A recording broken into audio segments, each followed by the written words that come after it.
안녕하세요. 오늘도 사연살롱을 찾아주셔서 감사합니다. 결혼 3개월 차 새댁이에요. 한창 깨를 달달 볶아도 시원찮을 신혼기간인데도 저와 남편은 어느 때보다 불편한 시간을 보내고 있어요. 다름 아닌 시누이 때문이에요. 저는 30을 훌쩍 넘긴 나이에 생애 처음 사기를 당했는데 저를 속인 사람이 바로 제 시누이거든요. 사연을 적고 있는 이 순간도 그날 일을 생각하면 속에서 천불이 나고 순간순간 우라가 치밀 정도로 시누이는 제게 큰 상처를 줬어요. 그 바람에 남편은 자기 동생 때문에 저랑 제 친정 부모님 앞에서 죄인처럼 고개를 숙인 채 살고 있어요. 그런데도 시누이랑 인간이 정신 못 차리고 뻔뻔하게 배짜라는 식으로 나오지 뭐예요. 저희 시부모님을 뒷배로 삼은 채 말이에요. 그래서 하도 괘씸한 마음에 이렇게 공개적으로 개망신을 주려고 사연을 보내게 되었습니다. 제가 남편을 처음 만난 건 대학교 3학년 때였어요. 남편은 군지대 이후 복학한 복학생이었고 저는 전문대를 졸업하고 학사 편입을 한 상태였어요. 그러니 남편처럼 군복무를 하고 복학한 학생들보다도 나이가 한 살 더 많아서 친구 사귀는데 어려움이 있었어요. 나이만 많은 게 아니라 타 대학 출신이라서 신입생 때부터 한 강의실에서 부대끼며 지내온 사람들 사이에 끼어드는 게 너무 힘들더라고요. 저처럼 무리에 스며들지 못하는 사람들한테 가장 힘든 건 뭐니 해도 팀별 과제였어요. 다들 저를 피하는 게 한눈에 보이더라고요. 그런 와중에 먼저 제게 말을 걸어준 사람이 남편이었어요. 다른 조원들은 저와 한 줄을 이루는 게 못마땅한 표정이었지만 남편은 중간에서 다리 역할을 잘해준 덕에 과제가 끝나갈 무렵엔 다들 친해져서 졸업할 때까지 뭉쳐다니게 되었어요. 그때까지만 해도 남편과 저는 누나 동생으로 부르는 사이였는데 그러다 사귀게 된 결정적인 사건이 있었어요. 바로 저희 아빠 장례식 때문이었어요. 제 졸업을 앞두고 저희 아빠가 돌아가셨는데 그 당시 저희 집 사정이 좀 안 좋았어요. 몇 년 전 아빠가 하시던 일이 어려워지는 바람에 가세가 기운 데다가 그 일로 인해 부모님이 주변에 손을 많이 내밀게 되었어요. 세상이 그렇잖아요. 집에 돈이 있을 때는 주위에 사람이 북적이지만 돈이 떨어지면 있던 사람도 떨어져 나가는 거요. 저희 집도 그랬어요. 제일 먼저 떨어져 나간 사람은 놀랍게도 저희 아빠한테 가장 많이 신세를 졌던 사람들이었어요. 바로 작은아빠와 고모들이었죠. 솔직히 아빠 친구들과 지인들이 연락을 끊었던 건 이해가 가요. 저희 아빠를 돕다가 자신들도 힘들어질 게 뻔했으니까요. 하지만 아빠 형제들은 정말 그러면 안 되는 거였어요. 일찍 돌아가신 할머니 할아버지 대신 저희 부모님이 자기들 학비도 대주고 시집장가도 보내줬으니까요. 받을 때는 알뜰하게 챙겨가 놓고는 정작 우리 집이 어려워지니까 저희 집만 빼고 나머지 형제들이 모여서 여행도 같이 다니고 명절도 같이 지내고 했더라고요. 저희 아빠가 돌아가셨다는 보고를 듣고도 가족들을 데리고 장례식장에 찾아오기는커녕 작은아빠와 두 고모만 잠깐 얼굴을 비추고는 바로 가버렸어요. 혹시라도 자기들한테 힘든 소리 할까봐 겁이 나서 그랬는지는 모르겠지만 그래도 인간들이 그러면 안 되는 거잖아요. 상황이 이렇다 보니 장례식을 도와줄 사람이 너무 없었어요. 캐나다에 사시는 외삼촌이 급하게 들어오셔서 장례 일정 내내 도와주시기는 했지만 그래도 여전히 손이 부족하기 마찬가지였죠. 그런 상황에 남편이 3일 내내 장례식장을 지키며 손발이 되어주었고 관을 들 사람이 부족하다는 말에 자기 친구들까지 불러서 저희 아빠 관을 들어주었어요. 지금 생각해도 그때 남편이 없었더라면 어떻게 장례를 치를 수 있었을지 도무지 가늠도 안 될 정도예요. 너무 고마워서 장례가 끝나고 엄마가 봉투에 돈을 담아 남편과 친구들한테 건넸는데 그마저도 남편이 거절하더라고요. 동기 아버님이 돌아가셨는데 당연히 도와야죠. 그러니 부담 갖지 마세요. 그래도 그러는 게 아니지. 내가 너무 고마워서 그러니까 받아줘요. 상현 학생 아니었으면 민영이 아빠 장례식 제대로 못 치렀을 거예요.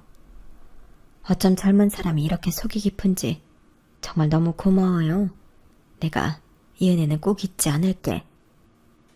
엄마는 남편 손에 억지로 손에 돈봉투를 쥐어주며 말씀하셨어요.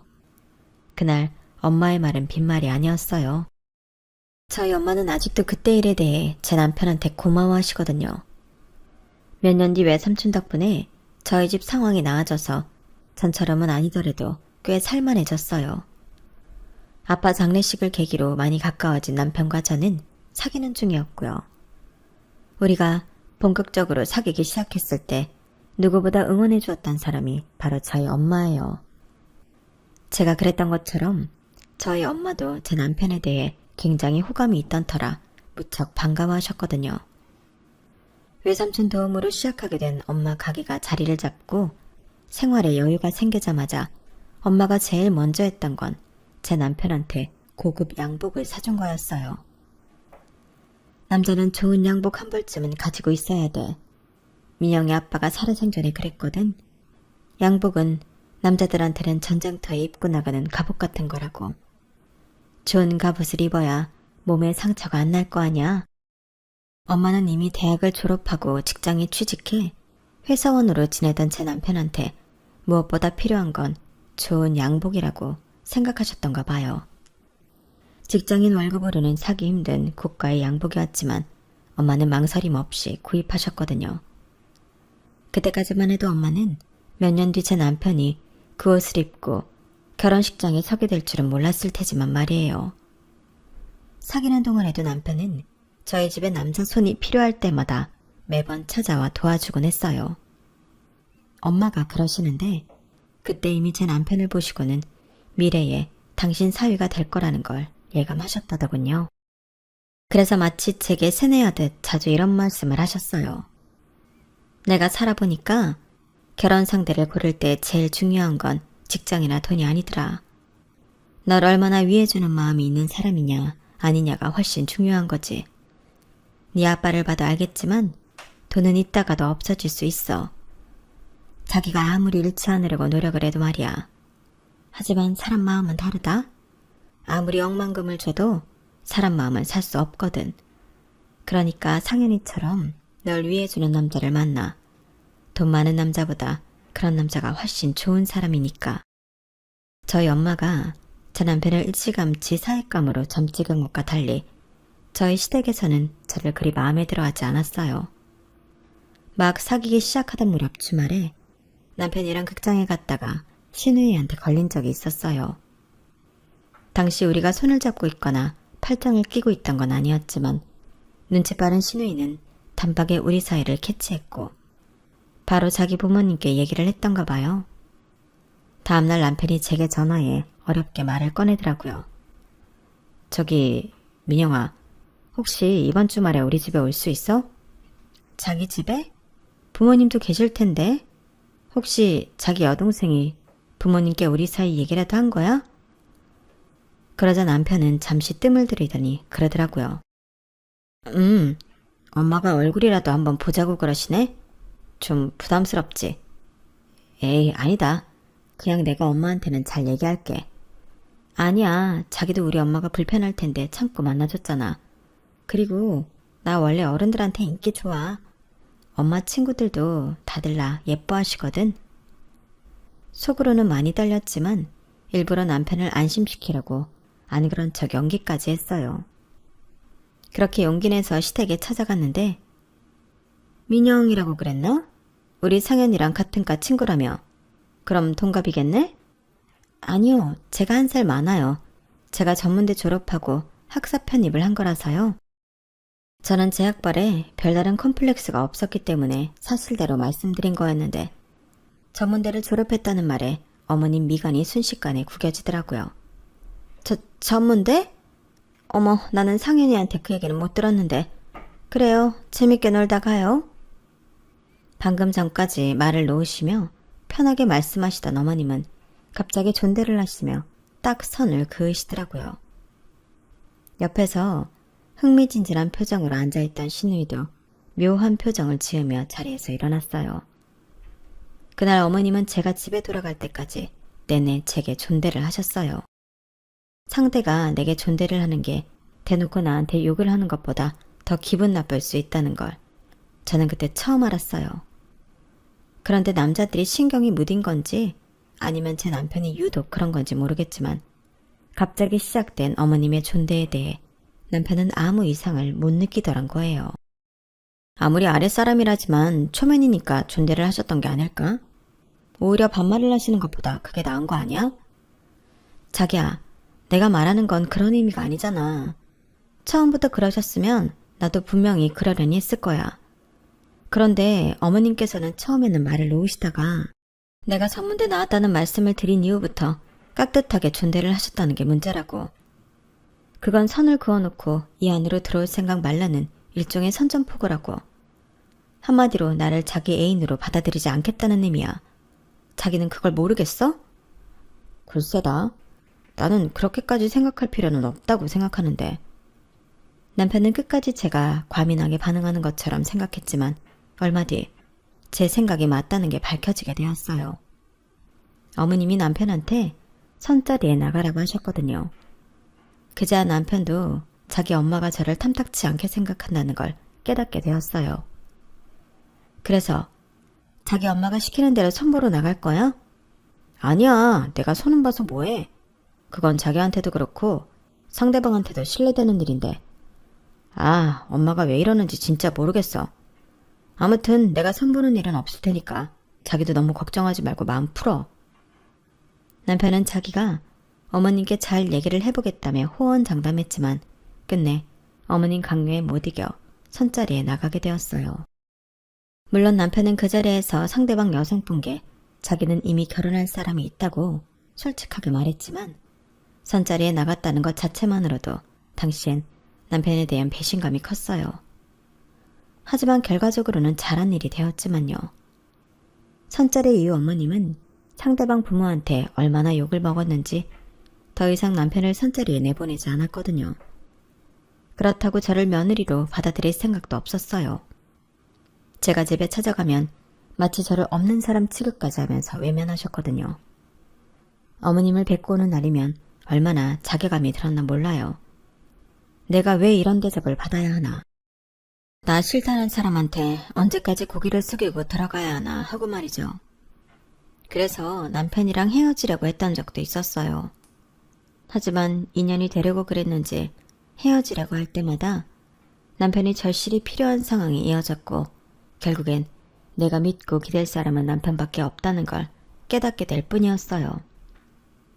그래서 어머님이 그렇게 눈치를 주셔도 끝까지 남편 옆에서 떨어지지 않았어요. 그랬더니 어머님도 더는 저를 떼어낼 궁리를 하지 않으시더라고요. 대신 결혼을 질질 끌며 제가 지쳐서 스스로 나가 떨어지기를 기다리시는 것 같았어요. 그러는 사이 남편보다 3살 아래인 시누이가 결혼을 하게 됐어요. 시누이 부부는 인테리어 관련 회사에 함께 다니고 있었는데 서방님이 몇 년 전 회사를 나가 개업을 했고 결혼 이후에 시누이도 회사를 그만두고 서방님 회사에서 같이 일을 하고 있어요. 어머님 말로는 서방님 댁에서 결혼을 서두르는 바람에 우리보다 먼저 하게 됐다고 하셨지만 그걸로는 저의 결혼을 미루는 이유가 되지는 않았어요. 시누이가 결혼하고 이듬해 저희가 식을 올리겠다고 했을 때도 안 된다고 이러셨으니까요. 그러면서 궁색한 변명으로 이런 걸 드시더라고요. 야, 니들은 나를 망신시키려고 작정한 거니? 어떻게 자식을 연년으로 십장가를 보내? 주변 사람들이 날 보고 뭐라고 하겠니? 그러니 결혼은 좀 기다렸다가 해. 당장 결혼 안 한다고 큰일 나는 것도 아니잖니. 엄마, 이런 게 어딨어요. 애초에 결혼은 상의보다 우리가 먼저 하기로 했던 거잖아요. 그런 걸 상의 시댁에서 결혼 서두른다고 해서 우리가 양보했던 건데 이제 와서 이러시면 어쩌냐고요. 주변 사람들 이목 때문에 그러시는 거라면 양가 가족들만 불러서 스몰 웨딩으로 할게요. 그럼 되는 거죠? 이번만큼은 남편도 지지 않고 강하게 나갔어요. 그러자 어머님이 버럭 소리를 치시더군요. 뭐가 어쩌고 어째? 아니 그깟 몇 년을 못 기다려서 궁색하게 스몰 웨딩을 하겠다는 거니? 그동안 내가 축의금으로 주변에 뿌린 돈이 얼만데 그거 회수도 못하게 스몰 웨딩이야? 안 돼. 그건 절대로 안 된다고. 그깟 축의금이 뭐가 그렇게 중요해요? 그깟 돈 조금 받자고 다 큰 자식 결혼까지 미루는 게 말이 되냐고요. 왜 말이 안 돼? 너 결혼하는데 들어가는 돈이 한두 푼인 줄 알아? 축의금을 받아야 그 돈을 메꿀 거 아니냐고. 이렇게 세상 물정 몰라서야 어떻게 결혼해서 네 가정을 꾸리고 살겠니? 아무튼 길게 말할 거 없다. 잔말 말고 기다리라면 기다려. 사실 저희 시댁이 돈이 쪼들리는 상황은 아니었어요. 오히려 그 반대였죠. 아버님은 서울 토박이로 서울 시내에 땅을 많이 가지고 계셨는데 다들 아시다시피 서울 땅값이 좀 비싼가요? 예전엔 버려진 땅과 진배 없던 땅들조차 아파트가 들어설 때마다 가격이 올랐으니 그 덕에 작지만 건물도 하나 가지고 계시고 집도 2채나 가지고 있었어요. 그런데 축의금 때문에 자식 결혼까지 미루겠다고 하시니 도저히 이해가 안 가는 상황이었죠. 결국 그건 저와는 결혼을 안 시키겠다는 것과 다를 바가 없는 얘기였어요. 그걸 알면서도 남편과 헤어지지 못했으니 저도 참 답답한 사람이긴 했죠. 그렇게 2년이 지나고 이젠 어머님도 더는 핑계를 댈 명목이 없게 되었을 때 그제야 우리는 결혼식을 올리게 되었어요. 그런데 결혼을 준비하는 과정에서 시누이 내외가 자신들이 저희 신혼집 인테리어를 맡아주겠다고 나선 거예요. 옳게 언니, 어차피 신혼집 들어갈 때 리모델링 공사는 한번 해야 하잖아요. 신축 아파트도 아니고 10년도 더 된 집인데.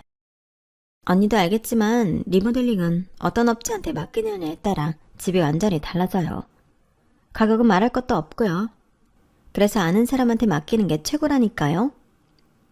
내 입으로 이런 말 하긴 좀 그렇지만 우리 그이가 이쪽 업계에서는 좀 알아주는 사람이거든요. 우리가 남도 아니고 하나뿐인 내 오빠 신혼집인데 동생인 내가 직접 나서서 진행해 드릴게요. 시누이는 저희 결혼 얘기가 나오자마자 기다렸다는 듯이 찾아와서 리모델링 이야기를 꺼냈어요. 우리도 아는 사람한테 리모델링을 맡기면 좋기야 하지만 사실 부모님 도움 없이 우리가 가진 돈으로 결혼을 하는 거라서 자금이 그리 넉넉하지 않았거든요. 그래서 연식이 좀 되더라도 아파트 전세 보증금보다 저렴한 돈으로 살 수 있는 빌라를 샀던 거였고요. 돈이 있다면 저희도 확 다 뜯어내고 내부를 싹 고쳐서 시작하고 싶죠. 하지만 그럴 형편이 안 돼서 싱크대랑 샤시 정도 바꾸고 나머지는 벽지 정도만 새로 갈아서 살 생각이었는데 생각지도 않은 리모델링 공사까지 하라고 하니까 부담이 되었어요. 언니, 어차피 혼수 마련할 자금도 준비했을 거 아니에요. 그 돈 안에서 내가 집안 가구며 인테리어 제품까지 싹 해줄 테니까 한번 믿고 맡겨봐요. 리모델링에 가구까지 다 해주겠다는 말에 남편도 저도 살짝 흔들리긴 했어요. 그 틈을 타서 어머님이 그러시더라고요. 얘, 생각하고 자시고 할 게 뭐 있니? 전문가 시누이가 알아서 다 해주겠다는데 나 같으면 고마워서 넙죽 절이라도 하겠다. 생각해봐라. 아무것도 모르는 네 안목이 좋겠니? 전문가인 네 시누이 안목이 좋겠니? 될 것도 없는 게 무슨 고민을 해? 안 그래도 이 결혼을 마음에 들어하지 않는 어머님이라서 저는 혹시라도 이 일로 어머님 눈밖에 날까봐 차마 싫다는 말을 할 수는 없었어요. 남편도 자기 동생이 기껏 생각해서 해주겠다고 나서는데 굳이 반대할 필요는 없을 것 같다고 해서 하는 수 없이 시누이한테 리모델링과 인테리어 일체를 맡기게 되었어요. 공사를 처음 시작할 무렵에는 보름 정도면 다 끝날 거라고 했었는데 막상 공사에 들어가고 나서는 이런저런 핑계를 대며 공사 기간이 점점 늘어나더라고요. 아가씨, 공사는 언제 끝나는 거예요? 결혼식이 다음 주인데 아직 바닥 공사도 안 끝났잖아요. 언니가 리모델링에 대해 뭘 알아요? 아니, 집이 어지간해야 공사를 서두르든 하죠.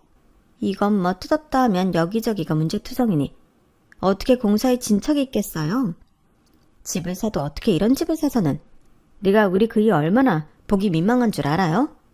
그리고 언니가 뭘 몰라서 그러는 모양인데 이럴 때 집주인은 공사 늦는다고 닥달할 게 아니라 인부들 간식이나 챙겨가며 비를 맞춰줘야 하는 거라고요. 뭘 알아야 말을 하지. 되로 주고 말로 받는다고 시누이한테 말 한마디 했다가 오히려 욕만 진탕 얻어먹었어요. 어찌나 말에 가시를 세워가며 소리를 치는지 창피해서 제 얼굴이 다 화끈거리더군요. 그렇게 공사가 딜레이 되는 바람에 결혼식 전날까지도 내부 인테리어는 손도 못 대는 상황이 되고 말았어요. 자기야, 우리 이러다가 신혼여행 다녀와서도 집에 못 들어가는 거 아니야? 이제 겨우 바닥 다 깔았는데 언제 내부 인테리어 끝내고 가구를 들이냐고. 이럴 줄 알았으면 리모델링 안 하는 건데. 제 말에 남편은 미안해서 어쩔 줄 몰라 했어요. 내가 상희한테 얘기해볼게. 늦어도 우리가 신혼여행에서 돌아올 때까지는 제대로 완성해 달라고 말이야. 미안해. 괜히 내 동생 고집 때문에 이런 일 겪게 해서. 사실 남편이 사과해야 하는 상황은 아니었지만 그래도 화가 나는 건 어쩔 수 없었어요. 그때는 결혼 준비도 그렇고 회사 업무 문제도 그렇고 거기에 집 문제까지 더해서 정말 이제 머리가 터져 나갈 지경이었어요. 결혼 한 번 하는 게 이렇게 힘든데 2번, 3번 하는 사람들은 도대체 얼마나 초인적인 능력이 있는 사람들인가 싶더라고요. 그래서 조금이라도 편해지고 싶은 마음에 집 문제는 남편한테 맡겼는데 글쎄 일이 더 커졌지 뭐예요. 남편이 집 리모델링 문제로 시누이랑 다툼을 한 모양인데 그걸 본 어머님께서 저를 집으로 호출하신 거예요. 정작 당신 아들은 부르지도 않고 저 혼자만 말이죠. 너는 애가 왜 그러니? 너 하나 집에 들이면서 내가 하루도 편할 날이 없다. 우리 상현이랑 상이 이 날이 때까지 소리 높여가며 싸워본 적 없는 애들이야. 그렇게 의좋던 남매가 너 하나 때문에 하루가 멀다 하고 싸움질이다. 너 이거에 대해서 어떻게 생각하니? 어머님, 심력기차 들어서 죄송합니다. 하지만요, 리모델링 공사가 너무 늦어져서 저희가 많이 난감한 상황이에요. 당장 신혼여행에서 돌아오면 지낼 집도 없고 그렇다고 무작정 호텔에서 지낼 수도 없는 노릇이잖아요. 같은 빌라 주민들한테 들어보니까 공사를 하는 날보다 안 하는 날이 많았다고 하더라고요. 그래서 그 이통의 아가씨한테 일정 조율을 부탁했던 건데 제 생각이 짧았던 것 같아요. 죄송합니다. 억울한 마음이 한가득이었지만 그래도 제가 먼저 고개를 숙이는 게 도리인 것 같아서 일단은 죄송하다는 말씀을 드렸어요. 그런데 오히려 그 말에 어머님이 더 화를 내시지 뭐예요. 그러게, 애초에 죄송할 짓은 왜 하니? 말로만 죄송하다고 그러면 일이 해결된다니? 너 하나 때문에 남매가 빈정상에서 마주칠 때마다 으르렁거린다고. 집을 구할 거면 제대로 된 집이나 구할 것이지 어디서 돼지우리 같은 걸 집이랍시고 사들여서 내 딸 고생시키니. 그러게, 내가 뭐라 그랬어? 아직은 결혼식 올릴 때가 아니라고 했니 안 했니? 돈 좀 모을 때까지 진득하게 기다렸으면 될걸. 그렇게 결혼식 올려달라고 닥달을 해대더니 결국 이런 일이 터진 거잖아. 너 전생에 결혼 못해서 죽은 귀신이라도 붙은 거니? 내 아들한테 그렇게 달라붙는 이유가 도대체 뭐냐고. 설마 우리 집 재산 보고 그러는 거야? 나 죽고 나면 우리 집 재산 네 손에 들어갈 것 같아서 그러는 거냐고. 집 문제로 시작했던 어머님 훈계는 말이 길어질수록 저에 대한 비난으로 이어졌어요. 그렇게 2시간을 꼬박 어머님한테 욕을 먹고 난 저는 그동안 쌓였던 스트레스와 수면 부족으로 점점 한계점에 다다랐고 어머님 목소리가 귓가에서 윙윙 울리기 시작하더니 시야가 뿌옇게 변하면서 그대로 정신을 잃고 말았어요. 눈을 떠보니 이미 병원에 이송된 상태였는지 제가 병상에 누워있더라고요. 옆에는 남편이 제 손에 얼굴을 묻고 앉아있었고요. 제 손의 움직임을 느꼈는지 남편이 고개를 들었는데 얼마나 울었는지 눈이 퉁퉁 부어있었어요. 민영아, 이제 정신이 좀 들어? 너 잘못되는 줄 알고 정말 놀랐잖아. 엄마가 도대체 뭐라고 했길래 기절을 한 거야? 밥은 또 왜 그렇게 안 먹고 잠은 또 왜 그렇게 안 잔 건데? 의사 선생님이 영양실조에 수면 부족이라고 하더라. 요즘 세상에 어떻게 영양실조에 걸릴 수가 있느냐고. 내가 미안해. 다 내가 잘못했어. 그러니까 참지 말고 나한테 화를 내. 너 자꾸 참기만 하면 정말 큰일 난다고 그랬단 말이야. 도대체 의사 선생님한테 얼마나 혼났길래 남편이 저를 붙들고 애처럼 펑펑 울었는지 모르겠지만 정신을 잃고 깨어나 보니 정말 정신이 번쩍 드는 것 같았어요. 남편 말대로 그동안 집 때문에 스트레스로 밥도 잘 못 먹고 잠도 잘 못 잤는데 왜 피해자인 제가 시누이랑 시어머니한테 욕을 먹어야 하나 싶더라고요. 내가 좋아서 평생을 같이 살기로 한 남자를 애처럼 펑펑 울게 하면서 말이죠. 그래서 그때 살짝 각성했던 것 같아요. 다음날 태어난 이후 저는 저희 신혼집으로 갔어요. 바닥에 공사 장비와 쓰레기들이 널브러져 있고 어느 것 하나 제대로 마무리된 것이 없더군요. 일단 휴대폰을 꺼내 일일이 사진을 찍었어요. 공사가 진행 중인 상태며 부자재와 쓰레기까지 빠짐없이 말이죠. 그리고는 이걸 신우이한테 톡으로 보냈어요. 공사를 비롯해 인테리어까지 마무리 가능한 날짜를 보내달라고요. 안 그러면 공사 대금 한 푼도 못 준다고 말이죠. 그랬더니 득달같이 전화가 왔더라고요. 이게 무슨 소리예요? 공사 대금을 못 준다니. 이런 말도 안 되는 경우가 어딨어요? 그건 내가 할 소리예요. 애초에 가능하다고 했던 마감 날짜 2주나 더 지났지만 여전히 집안 꼴이 이 모양이잖아요. 집에 와보니 벌써 며칠째 공사도 안 했다고 윗집 아주머니께서 그러시네요. 평소에도 공사하는 날보다 안 하는 날이 더 많았다고요. 이거 어떻게 된 거예요?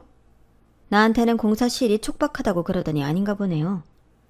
아무튼 우리도 기다릴 만큼 기다렸고 아가씨 쪽에서 도저히 공사 마무리 못하겠다고 하면 다른 업체에 맡길 거예요. 어떻게 할래요? 제가 강하게 나가자 신우이는 그제야 강아지처럼 낑낑대면서 저희가 신혼여행에서 돌아올 때까지는 책임지고 인테리어까지 맞춰놓겠다고 했어요. 만약에 못하면 그땐 어떻게 할 건데요? 아니, 한다고 해도 얼렁뚱땅 엉망으로 대충 해버릴 수도 있는 거잖아요. 신혼여행에서 돌아왔을 때도 여전히 흙먼지 날아다니고 있을지 모르는데 아가씨가 우리한테 뭔가 확실은 줘야 하잖아요. 아 진짜 좋아요. 공사가 완료 안 됐거나 하자가 있을 시 공사 대금의 3배 보상하면 되잖아요. 됐어요? 언니가 사람을 질리게 하는 면이 있는 거 알아요? 엄마가 왜 그렇게 언니를 반대했나 했더니 이제 보니 그 이유를 확실히 알겠네.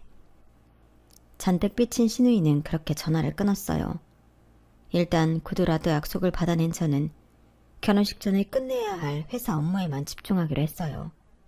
드디어 결혼식 당일이 되었고 무사히 식을 마치고 신혼여행을 떠났어요. 에메랄드빛 바다가 펼쳐진 몰디브 풍경 덕에 그동안 머리를 꽉 조이던 고민들이 하나둘 날아가는 기분이 들었어요. 5박 6일 동안 업무도 없고 스트레스도 없는 그곳에서 모처럼 꿈같은 시간을 보낸 우리는 한국으로 돌아가는 날이 돼서는 그렇게 아쉬울 수가 없었어요. 인천공항에 도착해보니 그자의 현실적인 고민들이 하나둘 몰려오더라고요. 그 중에서 가장 큰 고민은 바로 집 문제였어요. 한국으로 돌아오기 전날 신우이는 남편한테 리모델링이 완성된 집을 사진을 찍어 보내주었는데 제가 쪼아댄 효과가 있었는지 꽤 깔끔하게 잘 나왔더라고요. 다만 아쉬운 점이 있다면 가구와 집안 분위기였어요. 요즘은 사람들이 밝고 화사한 느낌으로 집을 꾸미던데 신우이가 해준 인테리어는 다소 어둡고 올드해 보였거든요. 신우이는 앤틱 가구라서 그렇다며 신경 써서 좋은 걸로 넣어줬더니 트집이냐고 문자로 툴툴대더라고요. 아무튼 직접 보고 판단하자 싶어서 시댁에 인사를 드리러 가기 전에 먼저 저희 신혼집으로 향했어요. 그런데 앤틱 가구라고 해서 저희는 앤틱풍의 새 가구인 줄 알았더니 정말 앤틱이더라고요. 좋게 말해서 앤틱 가구지 이건 누가 봐도 남이 쓰던 일반 중고 가구였어요. 사진으로 볼 때보다 상태도 더 형편없었고요. 나무 탁자는 물을 먹어서 그런지 상판이 갈라진 곳이 꽤 있는 데다 침대 역시 헤드가 꼬질꼬질하게 때가 타 있더라고요. 집안에 있는 가구들 중 어느 하나도 온전한 게 없을 정도였어요. 심지어 가죽 소파에는 얼룩까지 져 있더라고요. 이게 뭐야? 이게 무슨 앤틱 가구야? 그냥 중고나라지. 자기야, 이거 너무 심하지 않아? 아니, 비싼 가구라서 추가 비용까지 들었다더니 가구들 꼴 좀 봐. 누가 쓰다 버린 걸 집어왔다고 해도 믿을 정도잖아. 이런 걸 어떻게 써? 이 기집애가 진짜 사람 가지고 장난치는 것도 아니고 일단 내가 전화해 볼 테니까 당신은 좀 쉬고 있어. 남편은 얼굴이 벌겋게 달아올라서는 휴대폰을 들고 화장실로 들어갔어요. 저는 도저히 먼지 물을 얼룩져 있는 소파에 앉고 싶지도 않아서 그대로 주방으로 향했어요. 그런데 주방 싱크대가 이상하게 기울어진 느낌이 들지 뭐예요. 그래서 상판에 볼펜을 올려보았더니 돌돌돌 굴러가는 거예요. 제가 본 대로 기울어진 게 맞더라고요. 뿐만 아니라 바닥 미장을 잘못했는지 집안 곳곳에 마룻바닥이 울퉁불퉁해서 의자며 식탁이 흔들거리더라고요. 의심에 의심을 물고 온다고 하나가 거슬리니까 하나같이 전부 다 거슬리기 시작했어요. 베란다 타일이며 욕실 타일도 엉망으로 붙어있고 개수대랑 변기는 어디서 쓰던 걸 뜯어온 것처럼 상태가 엉망이었어요. 집안 전체가 사진 찍기용 말고는 어느 것도 제대로 사용할 수 없는 수준이더라고요. 이래놓고는 1억 2천이나 받아먹었다니 도저히 용서가 안 됐어요. 신우이랑 통화를 하겠다고 안방 화장실로 들어갔던 남편은 하려던 전화통화는 못하고 온몸이 쫄딱 젖어서 나왔더라고요. 아이씨, 공사를 어떻게 했길래 세면대 물이 사방으로 튀어. 아, 진짜 이 기집애를 어떻게 해야 되지? 뭘 어떻게 해. 자기가 아니란 자기가 책임지게 해주면 되지. 일단 어머님께 전화드려. 저녁 때 집으로 찾아뵙겠다고. 그리고 아가씨 내에도 오라고 하고. 남편한테 그렇게 말해놓고 저는 집안의 하자 부분을 사진과 동영상으로 촬영을 했어요.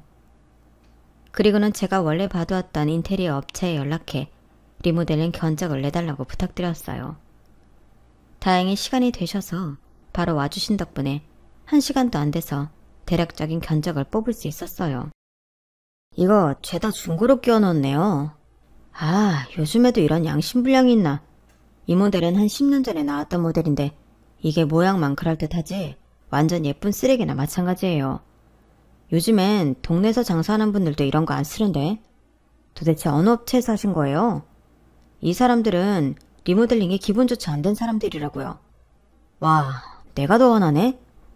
그런데 그 순간 업체 직원이 거실에 놓인 탁자를 보더니 충격적인 얘기를 하는 거예요. 그 말에 남편은 한숨만 푹푹 쉴 뿐 아무 말도 하지 못했어요. 그리고 드디어 그날 저녁 남편과 함께 시댁으로 갔더니 신우이 내외가 먼저 와 있더라고요. 추가 공사 대금이랑 인테리어 추가 비용을 준다고 했더니 한 걸음에 달려와 있었어요.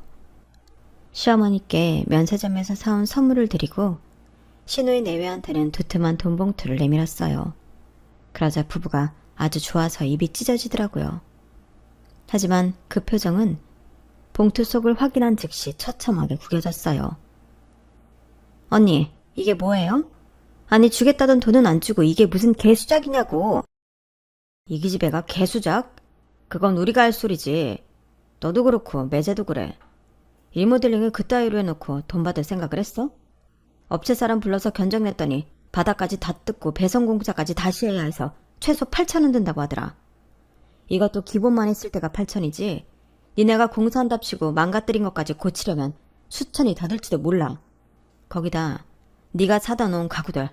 참, 가구도 아니지. 당근에서 무료 나눔받은 탁자를 앤틱 가구라고 120만 원을 내놓으라고? 네가 그러고도 인간이야? 그러자 신우이는 되라다 뻔뻔한 표정으로 반박을 했어요. 누가 그래? 그게 얼마짜린데? 오빠, 아무리 새언니가 중간에서 이간질을 해도 그렇지 어떻게 여동생인 내 말도 못 믿고 이렇게 사람을 쓰레기를 만드냐? 오빠, 정말 이러는 거 아니야. 뭐? 이 기집애가 아직도 정신을 못 차렸나? 야, 내가 오늘 그 탁자 무료 나눔한 사람 만나서 직접 들은 얘기야. 네가 발뺌할까봐 네가 그 사람이랑 당근에서 톡했던 거 사진까지 찍어왔어. 이래도 끝까지 발뺌할 거야? 남편이 휴대폰에 찍힌 대화 내용을 보이자 신우이는 그제야 입을 꾹 다물고 눈길을 돌렸어요. 아가씨, 나 이번 일 그냥 안 넘어갈 거예요. 아가씨가 그랬죠? 공사가 제날짜까지 안 끝나거나 하자가 있을 시 공사 대금의 3배 변상하겠다고. 나 이거 녹음까지 다 해놨으니까 모른 척할 생각 말아요. 당사자 간의 통화 내용 녹취는 법적으로도 효력이 있으니까. 거기 아가씨가 우리한테 공사 대금이며 인테리어 제품 가격 명시해서 보내준 명세서거든요. 여기에 토탈 금액 적힌 거 보이죠? 그 금액의 3배 보내주세요. 기간은 일주일 줄게요. 그 안에 입금 안 되면 나 바로 고소 들어갈 거예요? 그 말에 신우이 내외는 물론 어머님도 개거품을 물고 난리를 치셨어요. 집에 여자가 잘못 들어와서 이러네. 처음부터 내가 마음에 안 들었네. 아주 온갖 저주까지 퍼부으시며 난리를 치셨죠. 어머님, 이 집에 여자가 잘못 들어와서 그런 게 아니고요. 이 집에 있는 여자들이 잘못된 사람들이라서 그런 거예요. 그리고요, 앞으로는 저한테 예의 좀 지켜주세요. 저도 어디 나가서 이런 대접 받을 사람 아니거든요. 어머님이 저 대접 안 해주시면 저도 어머님이랑 아가씨한테 절대 대접 안 해줄 거예요. 세상에는요, 공짜가 없어요. 좋은 것도 공짜가 없고요. 나쁜 것도 공짜가 없어서 상대한테 욕을 하면 똑같이 욕 얻어먹고 칭찬을 하면 똑같이 칭찬을 받는 거예요. 그러니까 앞으로 저한테 대접받고 싶으시면요, 저한테도 대접해주세요. 아셨죠? 그날 그렇게 저는 시어머니와 시누이한테 최후 통첩을 날리고는 남편과 함께 집으로 돌아왔어요. 그리고 정확히 4일 뒤 남편 통장으로 거액의 돈이 들어왔더라고요. 시누이가 낸 건 아니고 시어머니가 내주신 거라는 걸 뻔히 알고 있었지만 그래도 한 푼도 돌려주지 않고 다 받아 챙겼어요. 쉽게 용서를 해주면 다음에도 또 나쁜 짓을 저지르고도 뻔뻔하게 배째라고 나올 수 있으니까요. 현재 저희 부부는 그때 변상받은 돈으로 집을 깔끔하게 수리해서 잘 살고 있어요. 이번 일로 참는 것만이 능사가 아니라는 걸 뼈저리게 느낀 저는 앞으로도 쉽게 봐주지 않을 생각입니다. 그러다 보면 시어머니도 시누이도 조금은 변하지 않을까 기대해요. 누울 자리를 보고 발을 뻗어야 한다는 걸 깨닫는다면 말이죠. 지금까지 제 사연을 들어주셔서 감사합니다. 건강 잘 챙기시고 좋은 하루 보내세요. 여러분, 사연 댓글에 응원과 현명한 조언 부탁드려요. 좋아요와 구독은 저에게 큰 힘이 됩니다. 오늘도 좋은 일 가득하세요.